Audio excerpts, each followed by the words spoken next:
turun lumayan dalam ya, 1,54%.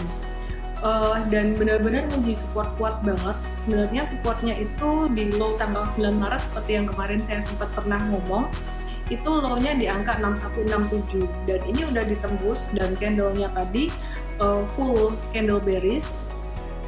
Jadi udah breakdown dari support minornya. Kalau sampai besok breakdown lagi, IHSG bisa berpotensi untuk kembali menguji support di angka 6000. Nah, apa sih yang mendorong IHSG terkoreksi hari ini? Sebelumnya teman-teman semuanya, saya mau kasih disclaimer dulu ya buat teman-teman semuanya bahwa malam hari ini acara Instagram Live ini adalah untuk edukasi, tidak ada perintah beli dan jual, dan jika ada saham yang direview, semoga bisa menjadi bahan pertimbangan, dan investasi saham mengandung risiko. Oke, suaranya jauh dari mikrofon.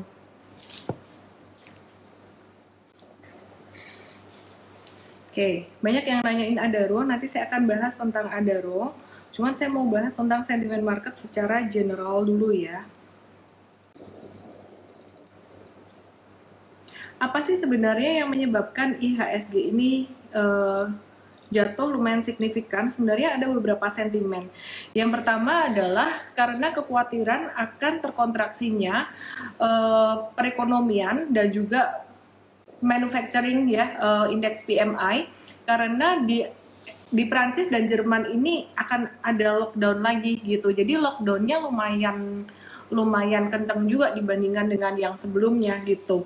Terus kemudian ada pernyataan dari Powell dan Yellen dari Amerika yang mengharapkan inflasi akan naik selama tahun 2021 ini gitu. Jadi mereka mengatakan bahwa inflasi memang akan naik di tahun 2021 setelah stimulus jubu itu dicairkan gitu. Oke.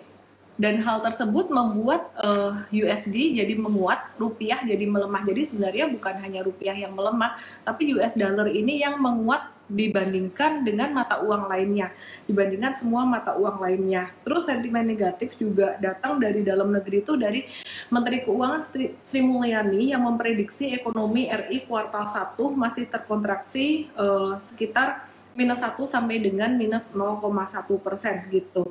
Ya meskipun di akhir tahun diproyeksi positif, tapi di kuartal 1 cek suaranya kecil ya. Oke, di kuartal 1 ini Menteri Keuangan kita memproyeksikan perekonomian ini pertumbuhannya masih agak-agak lambat gitu, dikarenakan PSBB atau PPKM. Nah, tapi ada sentimen positif di antara sekian sentimen negatif, yaitu besok tuh vaksin Sinovac akan tiba di RI yang bisa mendorong percepatan target herd immunity di Indonesia. Semoga juga besok bisa menjadi katalis positif buat Indonesia gitu. Jadi rupiah masih melemah ya hari ini ya. Ini yang menyebabkan IDX tergerus gitu. Sekarang kalau bicara tentang rupiah sendiri, ini trennya gimana sih?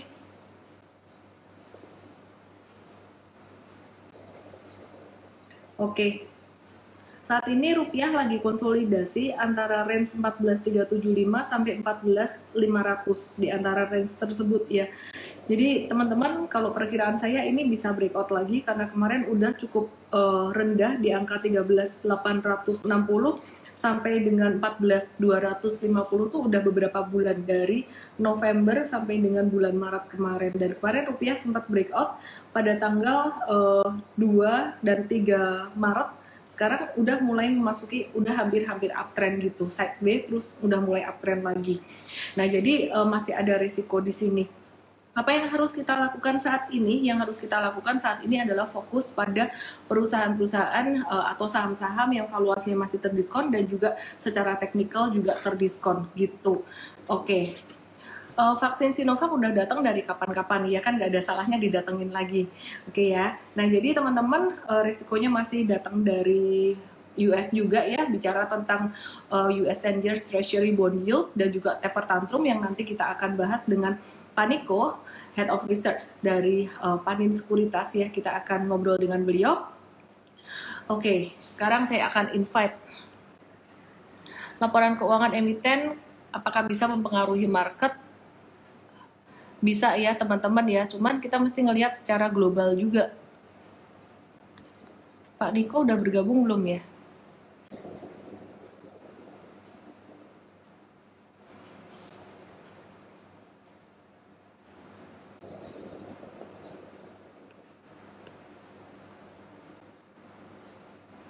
Oke, dari Panin Sekuritas.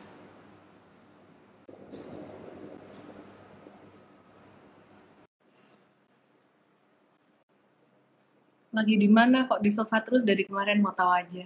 Hari ini 30 menit aja teman-teman ya. Saya lagi ada urusan keluarga jadi 1 jamnya mulai next week aja. Halo Niko, apa kabar? Hai, Ci, apa kabar? Oke, saya matiin dulu komennya ya biar kita bisa fokus sama Pak Niko.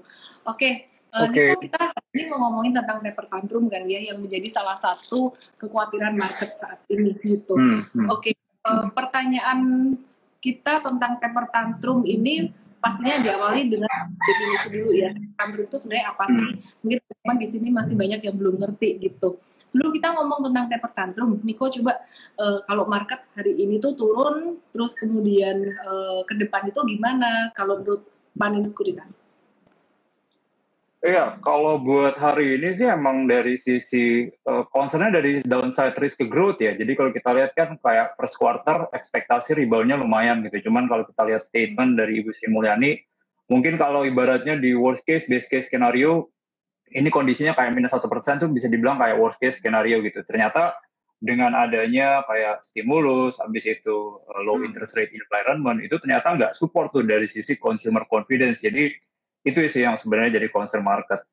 Kalau dari global sih sebenarnya yang pertama mungkin sama sih ya. Mungkin tadi Kak Ellen ya, Kak Ellen udah state juga bahwa kalau kita lihat belakangan kan sebenarnya emang yield tuh udah ke level di 1,7 sempat ya. Cuman kita harus agak hati-hati nih karena sebenarnya ekspektasi inflasi sekarang itu tuh kayak lebih tinggi dibandingkan zaman-zaman sebelum krisis 2008. Nah, jadi somehow massive liquidity ini kerasa banget buat yang ke long term tenor nih, obligasi long term tenor itu kerasa banget. Nah, jadi kelihatannya gimana gitu? Karena gini sih, translasi kan sebenarnya inflasi meningkat itu bagus apa jelek sih? Pasti orang nanya gitu. Yang sebenarnya bagus. Cuman yang ibaratnya kan bisa dibilang market itu bergerak terhadap sesuatu yang unexpected gitu. Ketika inflasinya itu unexpected, itu translasinya pasti wah ini ada potensi lagi Fed bisa naikin interest rate gitu ya. Karena kita tahu ya, maksudnya setiap bank sentral di dunia ini kan selalu menganut yang namanya inflation frame targeting gitu. Di level 2% mereka udah bisa pelan-pelan mengurangi pembelian obligasi, pelan-pelan menaikkan tingkat suku bunga. Cuman ini kita lihat dulu sih cerita expected inflation ini kenapa tuh market kayaknya bahasa ininya parno banget gitu ya, melihatnya kok obligasi naik mereka kayaknya langsung risk off gitu. Jadi kelihatan nih sebenarnya kayak pertama lihat rumah sih di US gitu ya. Jadi kalau ada namanya tuh Case-Shiller Index itu tuh kayak harga seasonality rumah. Itu bulan Desember itu tuh tertinggi sejak 2014. Naiknya sampai 10% gitu. Kalau kita lihat harga-harga barang produsen itu juga waktu itu tertinggi sejak kayak 2014 2013. Nah, jadi somehow ini yang translasinya wah ini bisa bahaya nih. Ibaratnya kayak inflasi terlalu tinggi kan sebenarnya nggak bagus ya. Maksudnya kalau normal mungkin oke gitu. Cuman kalau tertinggi kan jatuhnya inflasi itu kan investment cost ya. Kita yang ibaratnya dulu beli bahan baku misalnya 1.000 naik 10% jadinya 1.100. Jadi wah ini jadinya pressure-nya kerasa banget. Nah, jadi itu yang sebenarnya market tuh kayak wah ini inflasi ini mungkin bisa lebih tinggi dibandingkan ekspektasinya The Fed gitu. Karena Fed kan ekspektasi tahun ini kan di 2,2% ya. Cuman kalau kita lihat market kan ekspektasinya di 2,4%. Nah, jadi somehow ada gap ini yang menurut kita tuh kayak wah, ada ruang lagi sebenarnya potensi tightening ini tuh bisa lebih cepat dibandingkan ekspektasi sih. Itu sih saya lihat Pak Ellen. Oke. Masih bicara tentang taper tantrum ya. Kalau kita melihat sentimen katalis market selain itu yang perlu diperhatikan apa? Selain taper tantrum, ya itu sih dominantly mungkin taper tantrum ya. Other than that sih, kalau dari saya lihat sih sebenarnya tension ya. Mungkin kalau teman-teman nonton details ya, yang meeting di Alaska itu, wah itu sih, itu benar-benar ibaratnya kayak nonton apa ya, Mata Natso versi global gitu. Atau atau ibaratnya kayak Indonesian Lawyers Club versi global. Jadi tensinya tuh tinggi banget. Jadi kelihatan kayak statementnya dari Blinken itu bahwa oh China nggak bisa kayak gini gitu. Dia benar-benar dominantly banget, dia nunjukin superiority-nya. Makanya kalau kita lihat dari China kan dari sisi timnya China, mereka ini what's your position gitu. Maksudnya nggak bisa nanganin pandemik dan lain-lain, cuman kayak menunjukin superiority. Jadi somehow ini kita bilang, wah ini kayaknya tensionnya nggak jauh beda nih sama zaman-zamannya Donald Trump. Nah, makanya ini belum ada policy yang clear sih sebenarnya. Kalau dari US sih saya belum ada policy yang clear. Plus kalau kita lihat kan yang sangat investor antisipasi banget ya, maksudnya dengan terpilihnya Biden itu kan ibaratnya market always move on the expectation ya. Jadi kalau kita lihat kan sebenarnya oh Biden naik, tension harusnya sedikit turun nih dengan China. Cuman kalau kita lihat tim yang di kenapa? Iya, kenyataannya sama aja ya. Ternyata iya kalau kita lihat tim yang salah satu dipimpin ada namanya Catherine Tay. Jadi kalau kita lihat Catherine Tay, dia state yang paling penting tuh kayak gini, dia bahwa kalau trade wars itu sebenarnya legal gitu. Itu ibaratnya one of the policy. Jadi somehow investor pun wah ini kayaknya kok kondisinya tensionnya belum turun gitu. Jadi somehow dari sisi tension ini nih yang menurut saya sih jadi concern ya. Pertama itu. Lalu kalau kita lihat juga ya terkait dengan tension dengan Rusia juga itu yang sebenarnya menurut kita juga jadi concern sih. Cuman yang paling penting keempat mungkin adalah translation dari sisi cost of capital sih. Cost of capital ngeliatnya gimana sih sebenarnya? Jadi kan kita tahu ya market kita ini kan kalau ibaratnya by composition itu kan selalu dijelaskan equity sama debt gitu ya. Nah debt ini tuh kan ibaratnya kalau kita tahu bahwa kayak posisi di global sekarang tingkat utang itu tuh lebih tinggi dibandingkan kayak zaman-zaman 2008. Kalau nggak salah tuh 3,6 kali debt to GDP. 2008 tuh sekitar 2,8. Nah, translation weighting debt yang gede ini kan pasti akan ibaratnya kalau kita melakukan valuasi ya, Kailen ya. Jadi kan ada ibaratnya tuh pertimbangannya cost of capital gitu. Cost of capital kan komposisi dari utang sama modal misalnya gitu. Hanya dinaikin. Jadi kan cost of capital meningkat, berarti secara valuasi itu nggak terlalu jadi atraktif dibandingkan kayak zaman-zaman suku bunga rendah. Nah, jadi itu sih yang menurut saya sih jadi pressure ke market sih ke situ sih, karena ya itu maksudnya attractiveness-nya si equity ini jadi nggak terlalu bagus, maksudnya nggak terlalu menarik dibandingkan bonds market ya, karena kalau kita kayak yield obligasi contohnya di US tuh masih S&P 2,2%. Cuman kalau kita lihat buat yang di 30 years ya 30 tahun di US itu di sekitar di atas 2,3. Nah, jadi translasi ini yang sebenarnya sih saya harus agak hati-hati nih dari sisi valuation ya. Oke. Mungkin kita beralih ke sektoral ya. Jadi kalau saya lihat nih secara nggak terlalu aneh-aneh ya. Bahasanya nggak terlalu masih kan ya. Ya, jadi kita coba beralih ke sektoral ya. Beberapa hari ini sektor komoditas tuh cukup volatile juga. Saham-saham komoditas juga cukup volatile. Adaro yang udah sempat naik selama beberapa hari terakhir dan udah kena resisten. Kemarin juga udah diinfo bahwa Adaro yang swing trading boleh keluar dulu. Ini turun lagi. Terus gimana dong gitu? Boleh beli lagi nggak? Kayaknya sih wait and see dulu, masih bisa koreksi dikit lagi karena ini kalau kita lihat harga coal dalam jangka pendek juga masih terkoreksi. Sementara itu untuk jangka menengah sebenarnya masih menarik gitu. Apa sebenarnya yang bikin coal menarik untuk jangka menengah? Ada beberapa hal ya, diantaranya dari Australia, ini ada banjir di Australia, sehingga pasokan batu bara thermal itu semakin berkurang gitu, dan berpotensi terjadi lonjakan demand, sehingga setelah China akan ada lonjakan demand juga dari Korea Selatan, yang sebelumnya dia mengimpor batu bara ke Australia, sekarang dia butuh batu bara, dia berpotensi untuk dia bahkan sudah menyatakan minat untuk membeli batu bara itu ke Indonesia gitu, yang sebagai salah satu produsen thermal coal yang terbesar gitu. Jadi untuk batu bara sih short term turun, kemudian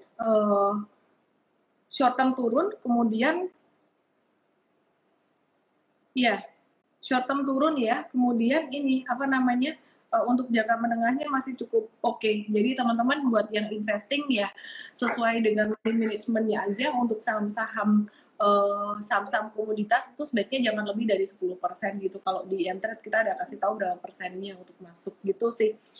Ya, jadi itu dari sektor komoditas untuk batu bara. Kemudian saya coba lihat untuk sektor CPO-nya. Sektor CPO, ya CPO juga sama ya teman-teman ya. Kemarin untuk LSIT ini udah mantul, terus kemudian hari ini keseret turun. Kalau saya lihat ini koreksi juga koreksi normal aja teman-teman gitu. Jadi untuk jangka menengah untuk komoditas masih cukup oke. Jadi jangan terlalu panik juga dengan koreksi hari ini. Selama kita belinya tuh buy on weakness. Oke. Kalau dari Pak Niko sendiri gimana ngelihat sektoral saat ini, sektor apa yang potensial dan apa yang udah kemahalan? Oke. Tadi ya mungkin sedikit tadi dari point of view saya sih ya terkait kayak misalnya batu bara sama CPO ya. Batu bara sih kalau saya setuju nih kalau ibaratnya dari kondisi sekarang sih kita nggak terlalu favorable nih kalau ngomonginnya long term view ya. Jadi emang kalau kita lihat kan emang ya mungkin trennya sama sih ceritanya.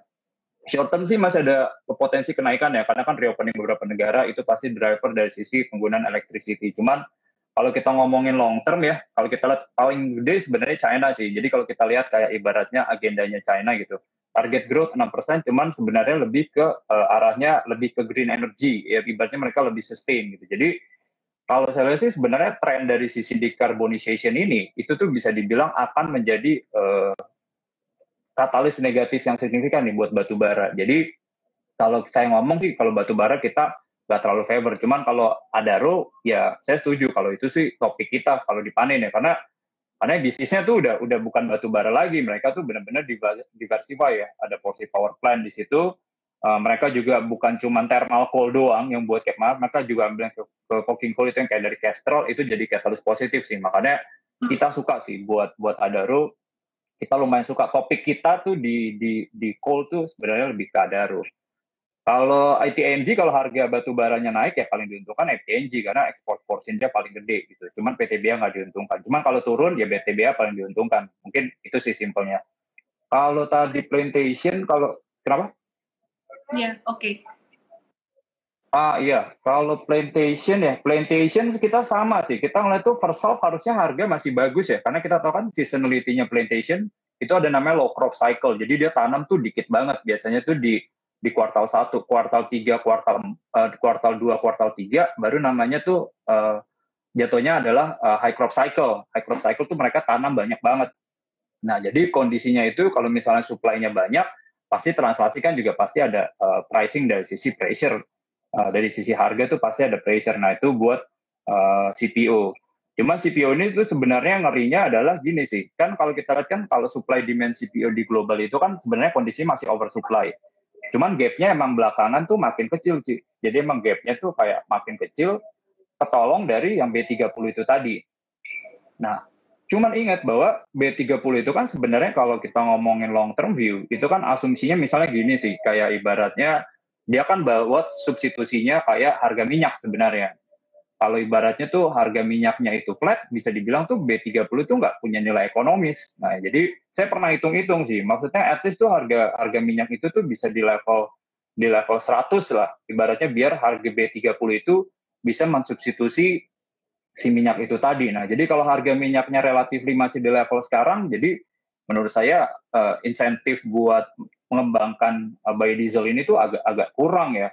Nah, makanya kayak kemarin kan kita tahu pemerintah yang B40-nya juga di stop ya. Jadi itu tambahan dari saya. Oke. Kalau Bicara saya, tentang oke. kenapa sih? Oh ya, aku mungkin nambahin dikit aja ya teman-teman ya. Bicara tentang harga minyak, minyak ini satu-satunya komoditas, harga komoditas yang aku perhatikan belum mengalami retracement, di mana batu bara dan juga CPO itu udah sempat retracement cukup lumayan, bahkan sampai ke MA50 sampai ke MA100-nya.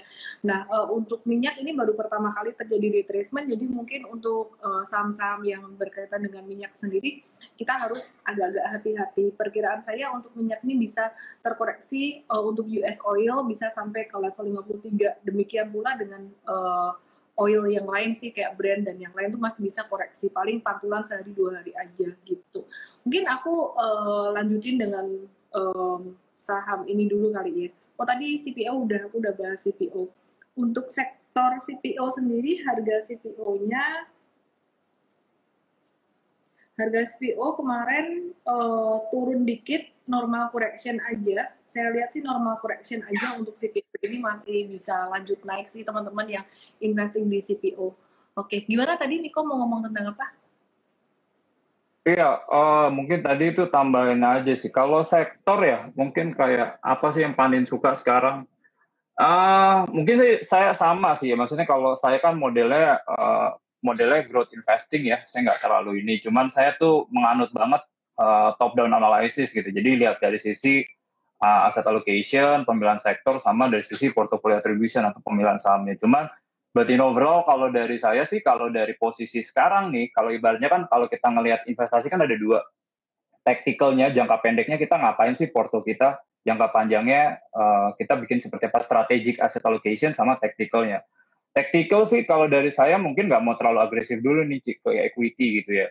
Jadi kalau misalnya nanti obligasi bisa, kalau Indo bisa ke level-level 7%, menurut saya sih atraktif entry point ya buat masuk ke situ. Jadi ada ruang juga sebenarnya buat potential capital gain. 7% menurut kita sih atraktif. Jadi mungkin saya nggak mau terlalu agresif ke equity. Mungkin porsi equity saya 50-70%. Nah, lalu dari sisi pemilihan sektor, saya kalau ngomongin tacticalnya jangka pendek, menarik lihat consumer sih sekarang ya.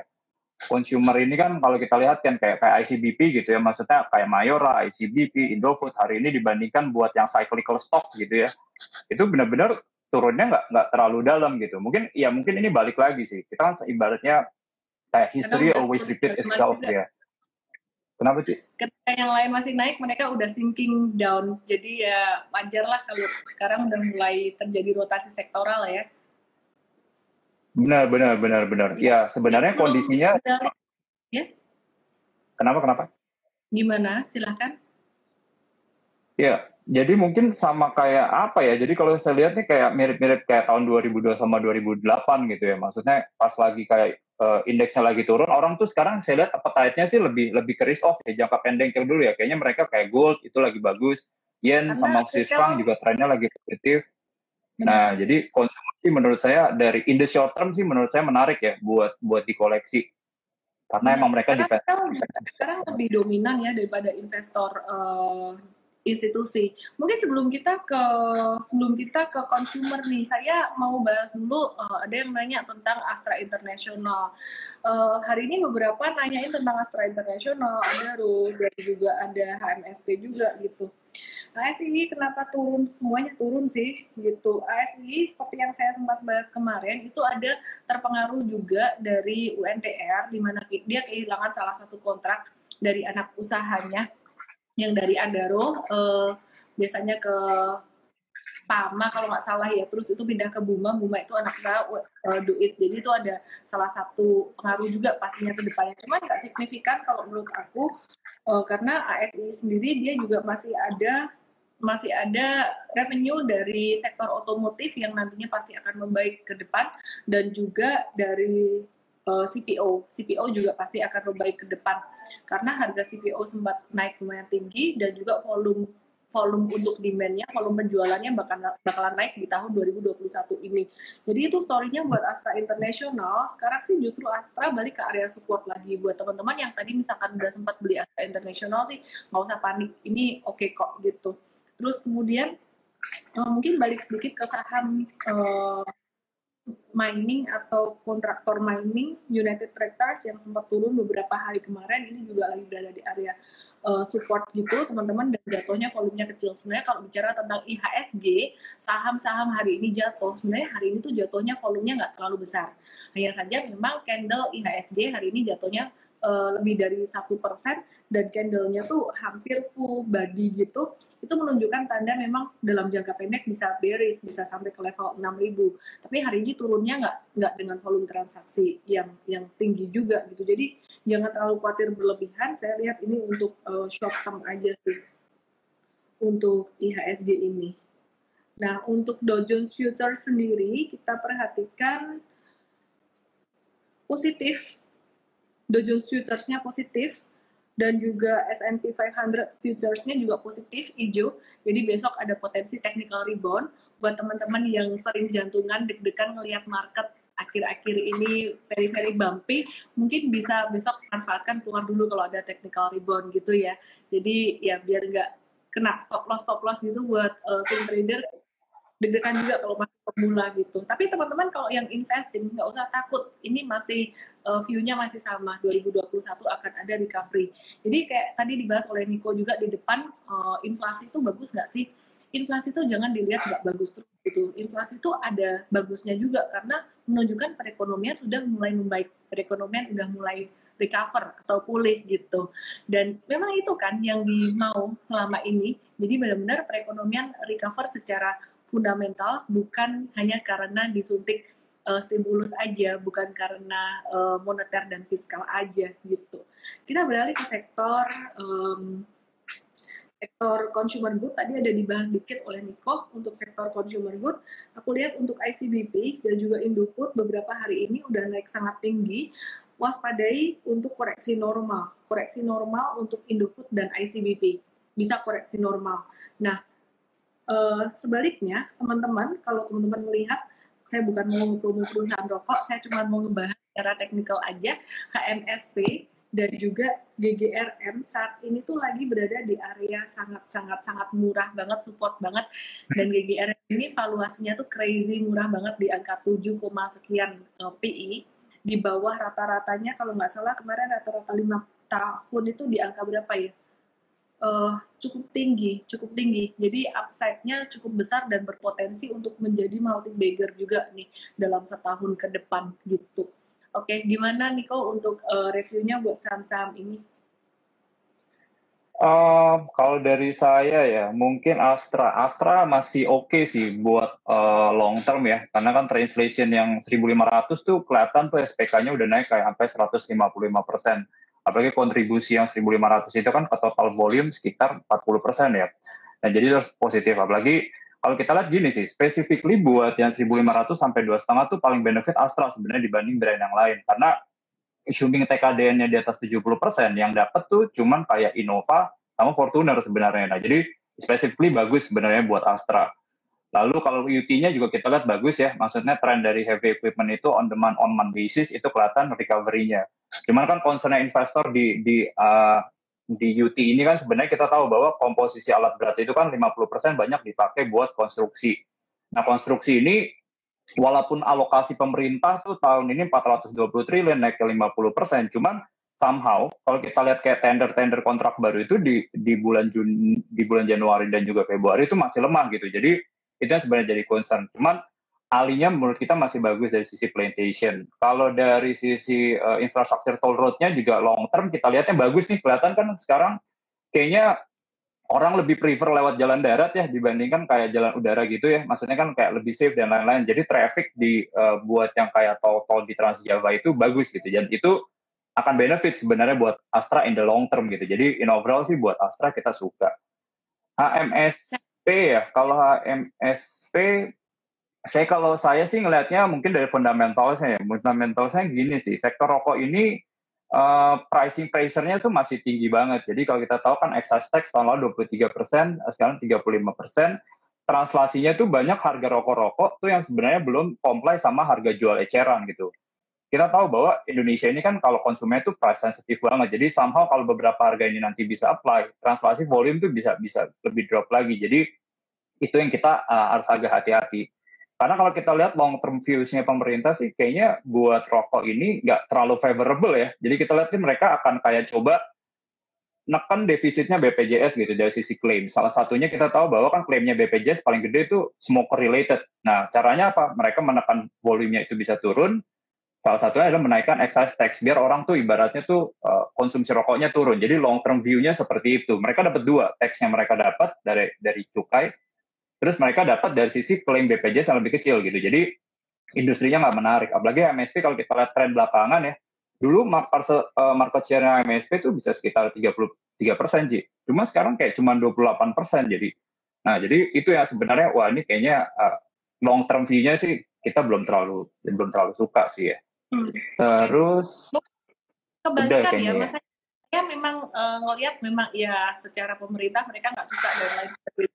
Cuman sangat menarik sekali valuasinya dari GGRM sendiri. Saya cuma melihat valuasi aja sih. Di mana valuasinya GGRM ini 7,6 PI dengan rata-rata PI 5 tahun tuh di angka 16. Jadi sebenarnya kalau dilihat dari PI-nya upside-nya tuh masih cukup banyak ya. Ini mungkin agak anti mainstream. Kalau mainstreamnya kan tadi kan banyak dibilang tentang cukai rokok segala macam. Saya melihat GGRM tuh dalam setahun ke depan itu bisa multi bagger gitu. Tapi sekali lagi disclaimer teman-teman, jangan terus semua duit dicemplungin di situ gitu. Ya, jadi itu aja sih. Kalau gudang garam kita setuju sih, Ci. Lebih suka gudang garam sih dibanding HMSP sih. Saya setuju sih.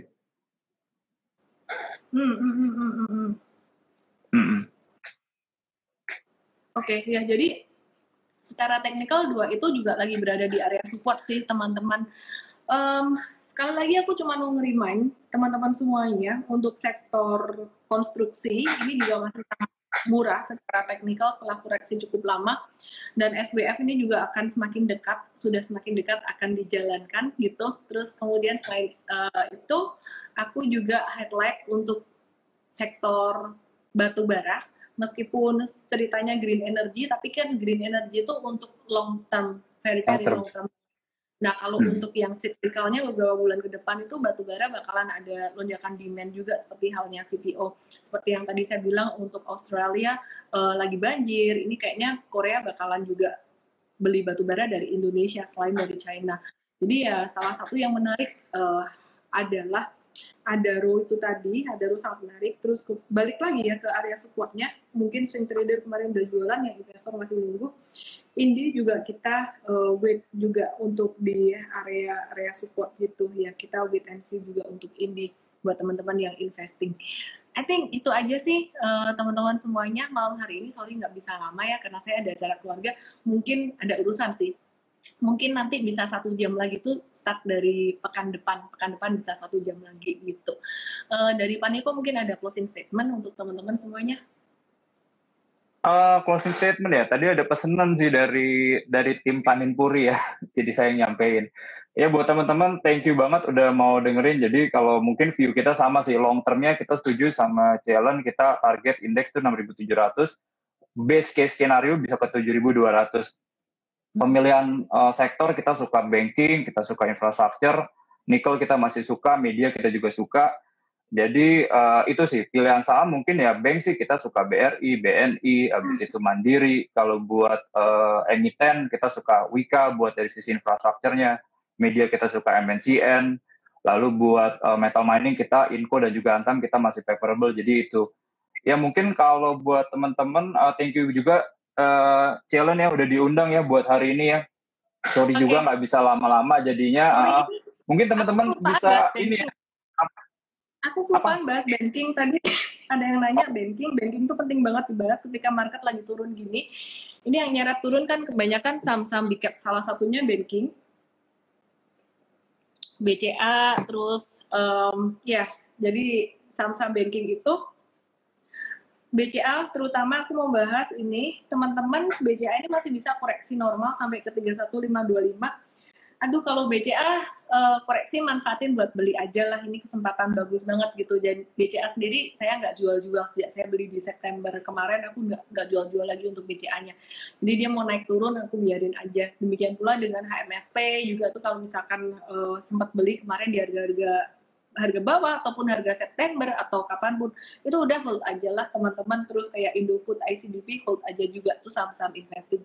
Terus kayak BBRI juga ini masih stagnan hari ini. Yang banyak narik turun itu BCA banyak koreksi, big caps-nya, BNI juga koreksi, BMRI juga koreksi ya. Jadi kita masih hold aja untuk saham-saham ini untuk big caps perbankan.